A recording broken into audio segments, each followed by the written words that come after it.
here. We're going to get started tonight with Tzadi Gimel, and beginning toward the bottom of Tzadi Beis and Beis with a new Mishnah. And tonight, we're really only going to be speaking about one halachic sugya, and it's a sugya that we touched upon earlier in the Masechta, and it's referred to loosely as Shnayim Shehotziuha. What happens when two people do an act together? Only Jews would analyze things in this particular way, and it's of course based on a pasuk, and we'll get to that tonight. If I do an Isser Malacha by myself, so clearly there's going to be a consequence, usually a chiyuv Karesh if I do it b'mezid, skila if I get caught, in that way, not geshmak, consequences. But there's a drastic shift in regards to the nature of what I've done when I add another person to the mix. And we'll be discussing that up until the next Mishnah at the bottom of Tzadi Gimel Amud Beis. So let's get started. Again, Tzadi Beis Amud Beis toward the bottom. The Mishnah opens, Hamotzi kikar l'rshus harabim chayev. If someone were to carry out a loaf of bread on Shabbos, of course they'd be chayev. However, hotzi uhu shnayim peturim. But if two people were to carry that out together, so then under those circumstances, we would have said that seemingly both people are pater. Lo yachol echad lehotzio behotzio shnayim chayav. And what if I couldn't do it by myself? So I asked you to help me. I'm not strong enough to carry a whole couch by myself. So you help me. So then the din is chayavin v'Rab Shimon poter. We'll see throughout all of the primary sources today, all the Tanaic sources today, just about all. One little girsa mess up toward the end of the daf, but Reb Shimon is going to be exempting all iterations of Hotziyuhu Shnayim, whether or not both of us were capable, both of us were incapable, or only one of us was capable. So that's what our Mishnah starts off with here. And then the Gemara, very unclear as to the historical component of when this line was said. And here are the options. Amar Rav Yehuda Amar Rav, this is second generation, quoting first generation. Rav is first generation. V'amrei la Amar Abaye, fourth generation of Amoraim. V'amrei la b'masnisa Tana, and some say that it was actually written in the times of the Tanaim. So this is like an authorship question. We have no idea within a span of a few hundred years as to when this was penned. But what was taught? Here's what was taught. Ze yachol v'ze yachol. Let's say that I'm able to carry a folding chair out by myself, and you're able to carry a folding chair out by yourself, but we do it together. So then the din is a machlokes amoraim, a machlokes tanaim, excuse me. Reb Meir mechayev. Reb Meir says you're going to be chayev in that case. The Reb Yehuda the Reb Shimon potrim. And in such a case, Reb Yehuda and Reb Shimon would say you're both capable of carrying it out, but there's something be'etzem that changes when it's shnayim shehotziyuhu, and therefore you're going to be pater. What about a different case? In that case, you were both capable of carrying it out. How about this case? Ze eino yachol v'ze eino yachol. I can't carry the couch up by myself, and you can't carry the couch up by yourself, but together we figured it out. So what's the din? That's another machlokes tanaim. Reb Yehuda, Reb Meir mechayven. They say you're going to be chayiv. Reb Shimon poter. It's the third time we've seen Reb Shimon being patering in a case like this. It's very extreme. Reb Shimon's shita has no exceptions.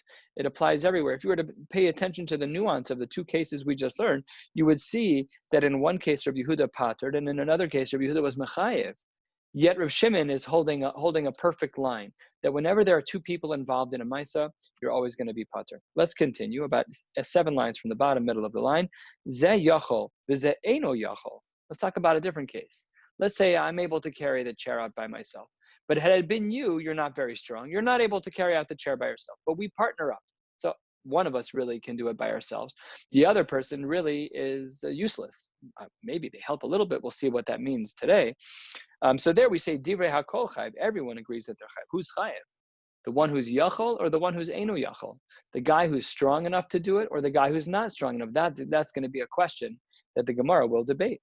Tanya, another brisa. If you're paying attention to the flow here, everything is pretty much primary sources, just quoting shita after shita. We don't yet have any logic. We don't yet have any Mari Makomos as to why this is the case. We're going to get to that on the top of Tzadi Gimel Amud Aleph. But right now, we're just kind of growing in the information of primary text, of trying to figure out what the shitas are, and then we'll get into the weeds as to how they actually develop their shita. Tanya Nami Hachi, we have another brisa that supports what we've learned already. Hamotzi kikar l'rshus harabim chayiv, someone who carries out a loaf of bread on Shabbos will be chayiv. Hotziyuhu shnayim. If two people were to carry it out, then Reb Meir mechayev, Reb Yehuda omer. Reb Meir says you're chayev. Reb Yehuda says im lo yachol echad lehotzio. V'hotzio shnayim chayav. And he says, if one was not able to by himself, and he joins with another, so then he'd be chayiv. V'im lav potrin, and if he wasn't able to do that, if that wasn't the case, then he'd be pater, according to the middle shita of Rabbi Yehuda. The Reb Shimon, guess what? Through and through, the Reb Shimon poter, no matter what. We don't care about what the iteration is. Reb Shimon's always going to pater. Okay. From where do we know all of this from? Where does this idea come from, that when two people are involved in a malacha, in the same malacha, that it exempts them from the Isser? Why is that the case? Is that true elsewhere? We know, for example, that based on the pasuk of Lifnei Iber Lo Sitein Michshol, that I, along with you, I bear responsibility in your avera if I'm part of it. So the Gemara in Avodah Zarah, there I believe early in the Masechta on Daf Vav, has this discussion about let's say that I'm mavir yayin l'nazir, or let's say I'm mavir ever minachai even to a goy. Even ever minachai is one of the Sheva mitzvos b'nei Noach. That's the Aleph. Aleph Beis Gimel Gimel Dalet Hevav. The Aleph is ever minachai to a goy. So I'm being Messiah. I'm helping the guy. So we see there that I bear some degree of responsibility, and there the Gemara distinguishes between chadi b'danara and trei b'danara. If I'm a primary helper, or if I'm just a secondary helper, could he have gotten it elsewhere? So we have to really get into the concepts here of helping someone to do an avera, because here Reb Shimon he paters completely. So here's the Marim Makom. Here's the Tosefta, the Divrei Tanaim that we need to know. The Tanu Rabban and the rabbis have taught us ba'asosa. We'll see the full pasuk later. I could read it to you from the side here. It's by the pasuk of Korban Chatas. The pasuk reads, "V'im nefesh achas techata v'ishkaga." If a soul violates one iser by accident, me'am ha'aretz ba'asosa, when he does it, achas mi mitzvos Hashem, one of the mitzvos of Hashem, asher lo se'aseh, that he's not allowed to do ve'Hashem, and he's found guilty, then he brings a korban. So the word ba'asosa is what makes everything. It makes everything work. It kind of makes it's the engine for this concept of Shnayim Shehotziyuhu Pater. Let's see how it plays out. Ba'asosa, ha'osa es kula, v'lo ha'osa es miktsasa. You have to do the whole entire Isser to violate the Isser properly. Otherwise, nothing happening. You're not going to get an Isser Doraisa, maybe an Isser Dorabanan, maybe nothing. But you won't get an Isser Doraisa if you only do Miktsas, just a part of it, Ketzad. What is the case that the Tosefta then brings about for us to try and understand where the leniency applies? Shnayim shahayu ochsim. Two people were holding on to one of the following four different scenarios. Here's scenario number one. He's holding on to b'malgez v'logzin. He's holding on to a pitchfork that he's using to do ma'amer, to gather up things. But ma'amer, as we pointed out on Ayin Gimel in the Mishnah, is the Isser Doraisa of collecting vegetation, apples, fruits, whatever they are that have grown in their place. It's only by Gidulei Karka, and it's only by Makom Gidulan. So if you gather them, you're going to be Chayav and Ma'amer. But if you did it together, what would the din be? We'll see in a moment. B'charkar b'shovtin, the ropes that are found on the weave, if you straighten them out together, two people with their own bare hands. What about the kulmus v'kosvin? The two of us hold on to the quill and we write. I'm holding on to the same reed as you are, and we carry it out together to Rishus Harabim. Yachol Yehu Chayavin. Maybe we would have thought that the two of us, because in all four of these scenarios, we did the act together. You would have thought we were chayav. Says the Gemara, Talmud Omar, last line of Tzadi Bezim and Beis, Talmud Omar ba'asosa, ha'oseh es kula, below ha'oseh miktsasa. Beautiful. Very clean. Now we see at least the basic idea as to why it is that Shnayim Shehotziyuhu Pater is because it's a drasha mamish, it's a drasha doraisa, and it's based on the word ba'asosa. And what we learn from there is that you're only going to be chayev if you do the whole act, but not if you do parts of it. But the Tosefta continues on the top of Tzadi Gimel Amud Aleph, and let's see what the Tosefta adds.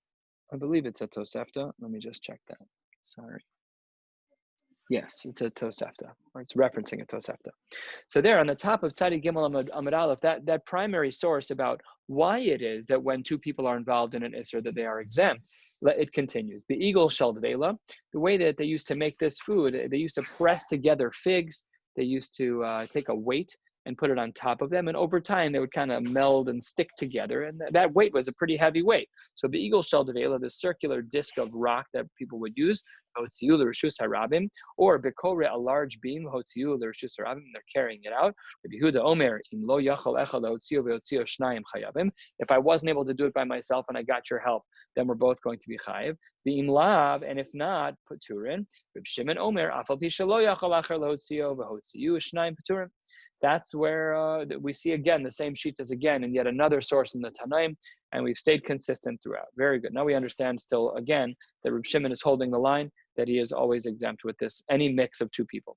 So this is the conclusion of the Tosefta, that what? The Pasuk says, Ba'asosa, Yachid she'asa chayev, when one person does an Isser, they are chayev.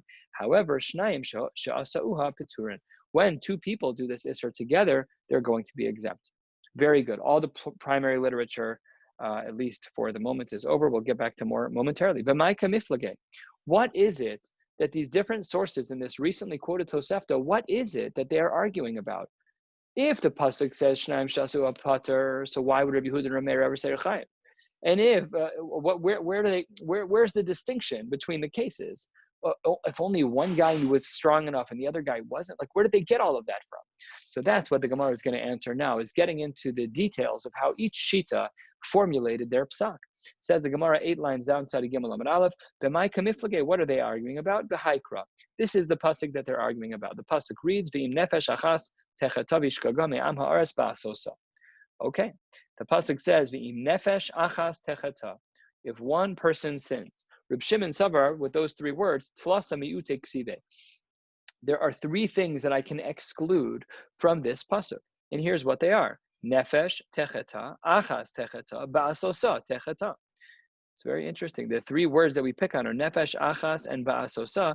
And it's as if the word techeta is after all of them. And we learn this in very uniquely as an exclusion. And what are the 3 exclusions? Here's what they are. One would exclude if I do the akira and you do the hanacha, that's not part of this, then you'd be pater. The next case is a little different. Another case is the folding chair. I can carry out the folding chair and you can carry out the folding chair, but we carry it out together, you're pater. That's an exemption here as well, according to Reb Shimon. And the third one, that's the shita of Reb Shimon, and he has a very expansive set of leniencies in that all of the cases that he wants to exempt are learned out from the pasuk of Ba'asosa that we just looked at. Rabbi Yehuda learns the 3 exclusions differently.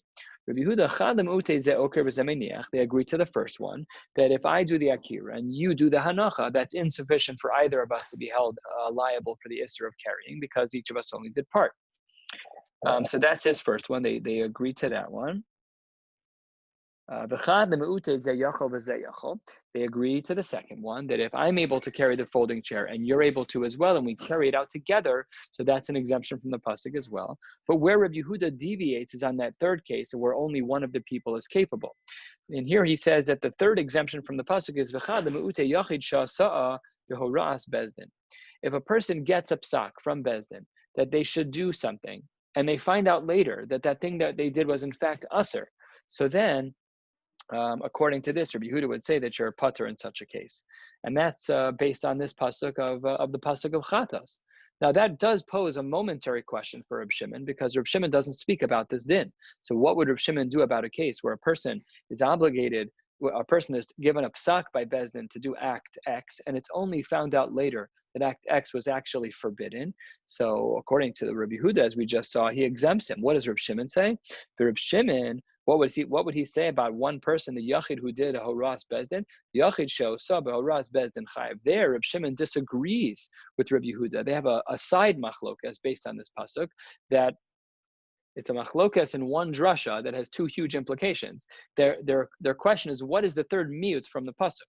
So according to Rabbi Yehuda, the third miyut is that case of Yachid Shah Sahoras Bezdin, where he says you're pater. So there, Reb Shimon says you're chayiv. But what also happens at that same time is that Reb Shimon would have said that case where one person is not capable, Reb Shimon says you're pater, and Rabbi Yehuda says you're chayiv. So because of how they choose to learn this third drasha, there are two huge halachic nafkaminas in each of those areas, one by the Horas Bezdin and one by Hilchos Shabbos. Just a drastic difference. Learning the exegesis of how to actually extract from the pasuk has wild implications halachically. Makes a huge difference. What about Rav Meir? Rav Meir argues on both of them from a more fundamental place, which is, how is it actually that you're reading the pasuk? Up until now, we've seen that Reb Shimon and Reb Yehuda learned the pasuk that there were three exemptions. And we learned earlier that what the three exemptions were, that it was nefesh techeta, achas techeta, and ba'asoso techeta. Now they learned them slightly differently. Reb Meir says, wait a minute, for Reb Meir, miksiv nefesh techeta, achas techeta, ba'asoso techeta. How in the world did you get to your three exemptions? The pasuk doesn't even read that way. And he disagrees fundamentally with, again, the biblical understanding of how to analyze the pasuk. He doesn't agree with how Rabbi Yehuda and Reb Shimon analyzed the pasuk to say that there were three miutim, three exclusions to start with, because the pasuk itself doesn't say what they seem to say that it says. So what does he say? So therefore, Reb Meir learns the pasuk differently. He says, no, only trei miute ksive. There's only two, and the Gemara doesn't detail what words in the pasuk are the two miutim. We don't know. It's not clear from the Gemara. And he says, so all three Tanaim agree to this case, that if I do the akir and you do the hanacha, that we are both pater. You probably have both done isurei derabanan, but we're both going to be pater. And what's his second miut? He also agrees, not with Reb Shimon, but with Reb Yehuda in regards to the yachid who did a horaz bezdin. But what is missing from the world of Reb Meir? What's missing from the world of Reb Meir, other than the akira v'hanacha, is the zeh yachol v'zeh yachol, zeh eino yachol v'zeh eino yachol. He's missing all of that. So seemingly he would say that in those cases, you're still going to be held accountable. And if we were to then look back, we're not going to take the time to do it now, but if you look back at all of the shitas that we saw in the Tosefta at the top of this page, the shitas of Rabbi Yehuda and Reb Meir and Reb Shimon, this Mari Makom, the B'mai Kamiflage, how we just learned over the last 10 lines, would explain how all three of their shitas play out. That Rabbi Yehuda and Reb Shimon are in a similar camp in that they learn three drashas from this pasuk. Masha Ein Kain, Reb Meir only learns out two from this pasuk. And that brings us to the two dots halfway down on Tzadi Gimel Amud Aleph. Baruch atah Adonai Eloheinu melech haolam she'akol nihya bidbaro. Continues the Gemara. Omar Mar, always bringing back to a previous quote. We said, Ze yachol v'ze einu yachol. If you're capable of carrying that item, v'ze einu yachol, and I'm not capable, what did we say? We learned earlier, Divrei Akol Chayev. Everyone agrees you're Chayev. Asks the Gemara, Hey minai hu mechayev? Who's the one who's guilty? Is it I who was strong enough to carry it and you who were not? Or vice versa? How do we know? Amar Rav Chizda, Ze sheyachol, the person who's going to be held accountable is the person who is strong enough to carry it out. The person who's not strong enough, he's not strong enough. If I'm not strong enough to carry it out, even if I do it with you, I'm useless to you. So that's what the Gemara says in the name of Rav Chizda, my ka'avid, I haven't really done anything. Very, very, very important Tosfos in regards to these halachos, because you might have thought that this was a question of brute strength, but in fact it's not. It's a question of how much effort you're putting in. Take a look at Tosfos, Dibur HaMaskil, the Amar Mar. It's the fourth Tosfos, a third of the way down. It says Tosfos, Nir L'ri, Dehai Eino Yachol. When the Gemara speaks about a person who's not capable of lifting, it doesn't mean he's incapable. Hainu Afilu Bal Koach Harbe. You could be ripped in the gym. That's great. Elashehu no se hakore be'inyan ze b'chiyai gavna shel male acher lo haya yachol lenosa levado kigon be'etzba. I'm holding it up with one finger. You're carrying a 100-pound couch by yourself. You're strong enough. And I'm like, oh, I got you. And I give you the support of one finger. I'm useless to you. So the Gemara here, with Tosfos' caveat, the Gemara here is not speaking about someone who's weak per se, though that would also be true. That would be also the case. But it's important to define, like, let's say I ask someone to help me and they're just lazy. So I'm doing most of the work, or the other way is more common. So then I'm useless to them. I'd be patur, they'd be chai. So let's go back into the Gemara. The Gemara says in the name of Rav Chizda, the person who has the strength, who is really trying harder, who's carrying the lion's share of the weight, he is the one who will be chayev. Because the other person, he hasn't done anything. Rav Hamnuna says back to him, but wait a minute. He still helped you a little bit. It's 100 pounds. He took 5 pounds of weight off you. You would have been fine without him, but he still helped you. Remember, like we spoke about in regards to the Isra of Lifnei Lo Sitem Michshol, I bear responsibility if I enable you to do an Aveira. So why here is it different? We should have a similar type of profile as to my activity. If I enable you to do an Aveira, and by Lifnei Lo Sitem Michshol, it can be an Isra Daraisa. Over here, it's Pater Mamish. How could that be? Says the Gemara, an absolutely wild line. For those of you who have proclivities for learning Iyun, you could spend weeks on this and the comparative analysis to various types of siyua, of helping out throughout Shas. Says the Gemara, Omar Le, Rav Chizda drops a bomb. Misayeya ein bo mamish. Me helping you, if I'm not strong enough to do it on my own, or if I'm not willing to be helpful to you in a meaningful way, my helping you in whatever percentage I'm helping you is a zero. That doesn't exist in other areas of halacha as mentioned. This is a very unique idea, seemingly that applies narrowly to Shabbos. We will see a number of rayas that the Gemara is going to bring that misayeya ein bo mamish, but it doesn't apply across the boards in all of halacha. And that's why this sugya would be a fun one to learn, the need to look at all the cases of siyua throughout Shas where there's an assist, where people are helping out, and how would that play out halacha l'maisa. But that's the din here. And again, our case that we're talking about is where I'm putting in very little effort, and you're putting in a lot of effort. So the din is that you're chayiv and I'm pater, and my siyua, my helping you, says Rav Chizda, it's ein bo mamish. There's nothing real there. There's nothing even to consider. Amar Rav Zvid mishmei de Rava afana nami tanina. I've learned this idea before. Where did I learn it before? I learned it from the world of Zav and Zava. Haya yoshev al gabe hamita. Let's say that a Zav or a Zava, and as we know that if they put most of their weight on something, then they transfer their status of Tuma down to that item, Tumas Medris. So, Tumas Mishkav Moshe.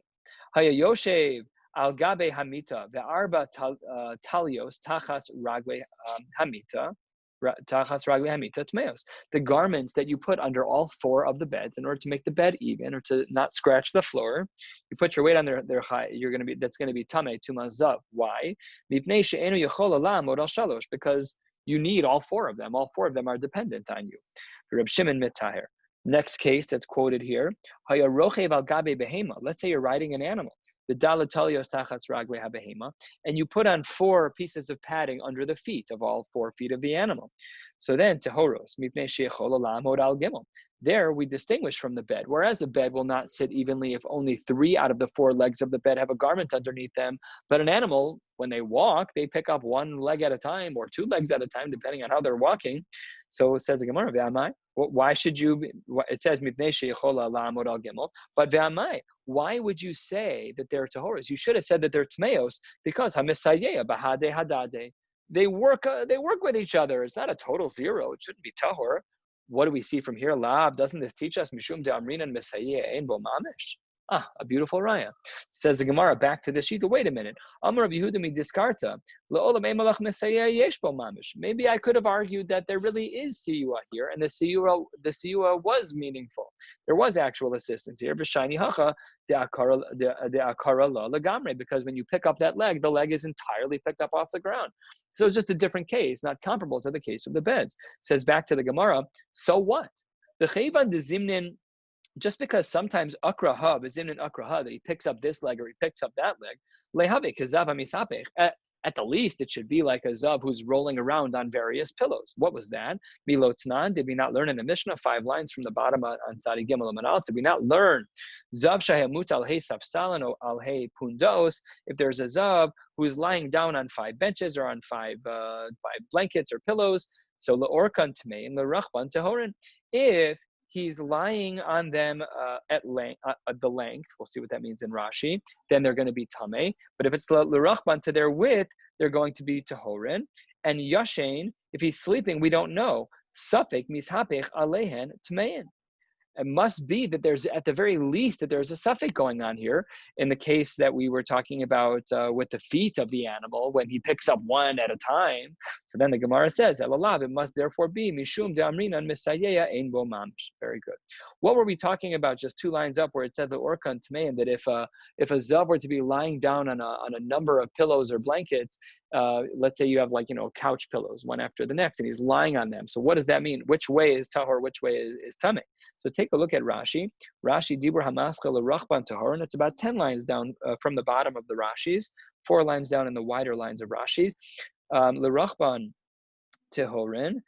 If you lie down according to the width of them, you're tahor. Lefi she'orko mutal al rachban ve'eno rubo nose al achas mehen.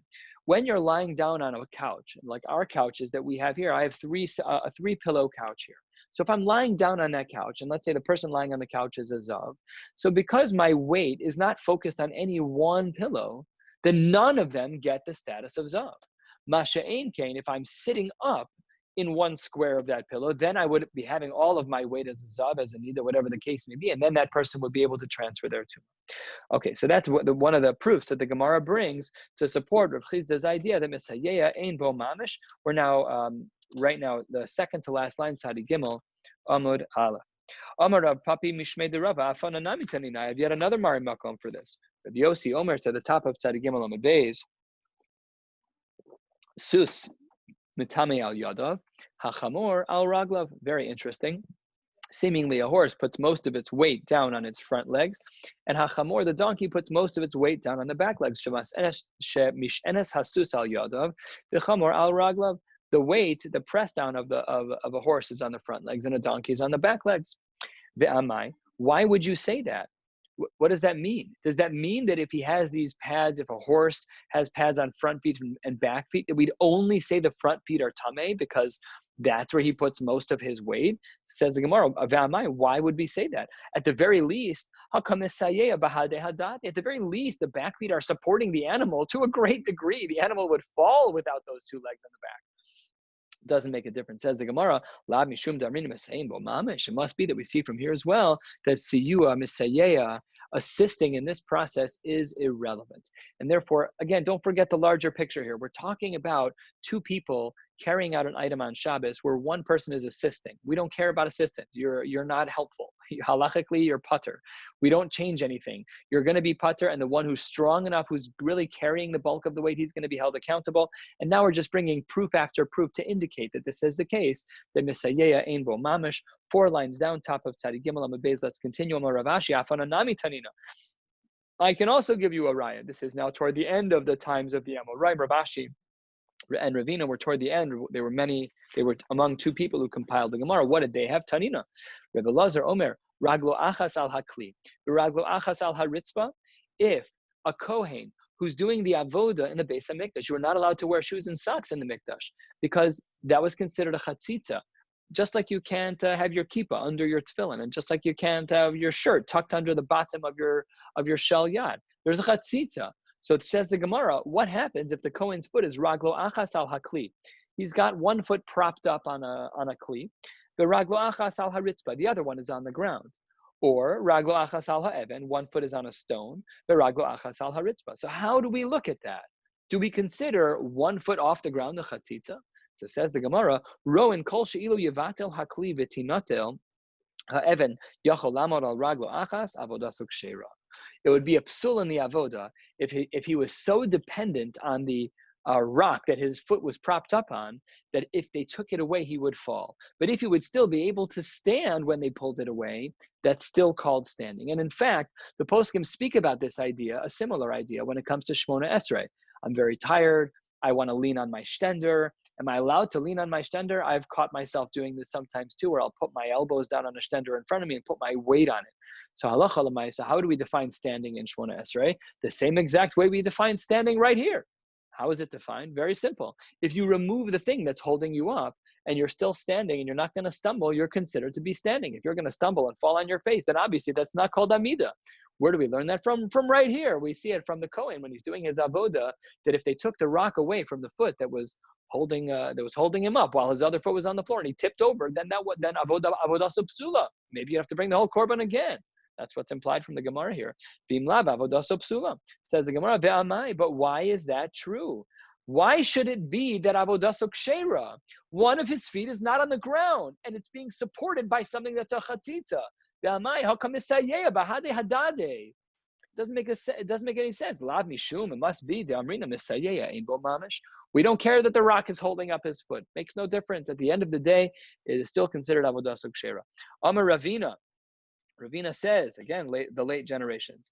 Amar Ravina, afananami tenin. I can give you another example. What about being mekabel dam? So when you're makabel dam, so the din is that you have to be makabel biyamin. So I'm holding it like this. It says kibel biyamin bismolo mesayato. I'm holding it primarily ba'atzim with my right hand, and I just guide it with my left hand. So what is the din there? So that's what the Gemara is going to talk about right now. Kibel biyamin bismolo mesayato avodaso kshera. The left hand is helping. Ve'amai. Why are you saying that? You're still holding it with two hands. Hakam esayeh b'hadeh hadade. Your left hand is still helping the Kohen hold it. Why is it avodaso kshera? The Kabbalah Saddam has to be done with the right hand. Says the Gemara, Lav Mishum, it must be the Amrina Mesayeh, Ein Bo Mamish Mamina, period. That brings us to the two dots, about 1/3 of the way down, and we will be getting down to the Mishnah, so just a few more minutes, and that is the din here that we hold, the Mesayeh, Ein Bo Mamish, in regard to the status of Shnaim Shotziyuhu B'Shabbos, Shnaim She'asuhu B'Shabbos, and when two people do an Aveira, and one person is not really lifting the bulk of it, his help is considered a zero. The other person is chayav, while this person is pater. Asks the Gemara, Amar Mar, looking back at what we previously learned in the Tanaim, Zayachol of Mer Machayev. When there are two people, they are both going to be chayav. Asks the Gemara, what about the shear? Does the shear have to double for two people to be chayav? How can two people be chayav with one shear? They're two people. And one shear is a minimum for two people? How does that work? That's the Gemara's question. Does each person need their own individual shear? When we say that both people are capable, I'm capable of carrying out a grogris, and so are you. But we carry one grogris together. We're both chayiv? That's crazy. Or is it not? Let's see. Rav Chizda v'Rav Hamnuna, that's a machlokas Amoraim, 4th century of the Amoraim. Chad Amar shir lazeh v'chad v'shir lazeh. One person held, no, it would have to be two grogeros. You have to carry out something that's big enough for two people, otherwise you'd both be pater, because yet neither of you carried out a shear. The chad amar, and this is how we paskin, shear echad lakulan. No, it could be one grogeros. It's mechudash to say that two people can be chayav with only one shear. It's mechudash. Amar Rav Papa mishmei de Rava. Rav Papa says in the name of Rava, afana nami tanina. We have an answer to this as well. Haya yoshev al gabe mita ba'arba talios tachas arba ragli amitos amita tmeya. Tmeos. We spoke about this already as a case that we said before, that if you have a bed that has 4 garments underneath each of the 4 legs, it's going to be tamei because beds don't stand that way. Why would you say that it's going to be tamei in such a case? That doesn't make sense. Each shir ziva for each person. That doesn't even make any sense. It must be that we hold like the second sheet on the Amoraim, that really it's only one shir. Amar Rav Nachman bar Yitzchak, I have a case too. If a deer walks into my house with noal echad, the fun of chayv, I slam the door right when the deer walks in, I'm chayv for tzad. One of the malachos is called trapping on Shabbos. Noal u'shnaim turim, but if two people close the door at the same time, pater. Lo yachal echad lino v'nalu shnayim chayavim. But let's say the door was too heavy for me to close by myself, so I asked you to help, and together one deer, but both of us pushed to close the door together because it was too heavy. Chayav. Ve'amai. Why is it that we're both chayav? There's only one animal in there, so why would we say that you're going to be chayav? You should be pater. There's only one shear. There's only one shear for chiyuv. Ve'amai liboy shear tzeder lazeh shear tzeder lazeh. Should be two animals, not one. La mishum, doesn't it imply to us therefore we see that we only need one grogeris for two people to be chayiv in the case of zayachal or zayachal. Amar Ravina, again moving on, all of these have progressed in age order of generations of the Amoraim. This is how some of the Sfarim refer to this as Amoraic sugyas, when they're written in layers, where each generation of Amoraim added to the sugya, one piece at a time, going in order. And that is what we've done here seemingly so far.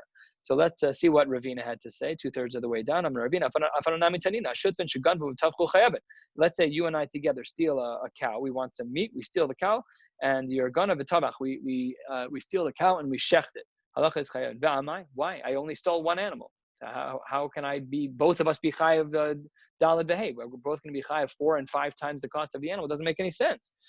V'amai liboy shir tzvicha lazeh v'shir tzvicha lazeh. We each should have done our own shchita. But only one act of shechita was done. Yet we're both held accountable. La mishum damrina and shir echad lekulam. It doesn't. It has to be that's the case, that we only require one shir. 3 lines. 3 lines before the Gemara gets wide again. Amar Ravashi afananami taninu. We have another case. Naim shel tziu konek shel gidrei shel gardi. Shel gardi chayavin. This is a stick that's used for people who do weaving. Probably like one of those threading needles. So shnaim shel tziu konek shel gardi chayavin. 2 people carry out one needle. How can that be? It must be lab mishum. It must be that we would say darmin and shir echad kula. Amar le Ravacha b'rei Rabba le Rabashi. First of the longest lines. Dilma de isbei kedei levashel beitza kala lazeh beitza kala lazeh. Maybe this piece of wood that you're carrying out for the garden, you're carrying out for the weaver, maybe it actually has enough wood in it to cook 2 eggs. And maybe therefore that's why you're chayiv in this case. So this is not your regular case where I could argue that really we need only 1 shear. Maybe there's enough wood in here to burn 2 eggs. And that means that I'm chayiv because I'm able to burn with half the stick 1 egg. And with the other half of the stick, you could burn that. So maybe you can't learn from here. It says the Gemara, that's the Gemara's question.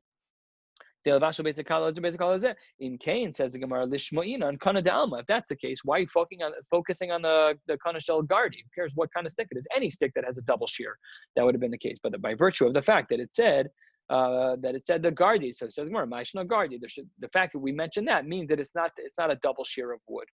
The Dilma the Ispe Kedei La'arog Mapa Lazeh Kedei La'arog Mapa Lazeh. And maybe we could violate 2 different Isurim with this particular thing at one time, and that's why we're both chayiv. So the Gemara here agrees. Elameha, you're right. From this last source, Leika the Mishma, we cannot learn from this last source about the Gardi, about the Kana Shel Gardi. We cannot learn that in fact that there is only 1 shear for 2 people. One last piece of the Gemara, and then we'll stop for tonight. Tani Tana Kamed Rav Nachman, a Gemara that should go in the face of what we learned earlier today. Remember, we said that Rav Shimon was pater across the boards. That's why I mentioned it so many times, was to highlight this. Tani Tana Kamed Rav Nachman. Shnaim Shotziu Kana Shel Gardi Pturin Rav Shimon Mechayev. Rav Shimon was not Mechayev on anything. Remember the triple exclusion that we saw from the words Ba'asosa. Can't be. Klape Laya. What are you talking about? Can't be. Says Gemara, Ella, you're right. Ella Ema Chayavin, the Tanakama held Chayav, the Reb Shimon Poter. And Reb Shimon states, true Sikum Hadvarim. We've learned tonight the Mishnayos and the Sugya that speaks about Shnaim Shasu Pater. When 2 people do an Isser together, there is a machlokas under certain circumstances as to when one is Pater and one is Chayav. We do not paskin like Reb Shimon that it's always Pater. We paskin like Reb Yehuda, which is the middle Shita. And if you look back throughout, you'll see I'm just grabbing one line here from the top of Tzadi Gimel Amud Aleph, which is Rabbi Yehuda Shita. If one person was not able to help and the other one was able to help, so that's when we would have a case of chiyuv, and we do paskin that way. And then the last part of the Gemara taught us about the fact that Misayeya is useless, and that there is 1 shear for 2 people. If 2 people do it together when they are chayv, only 1 shear is required. We will stop here for tonight and pick up in Yirtzeh Hashem tomorrow night with Daf Tzadi Daled. Wishing you a beautiful, beautiful night and have a beautiful week.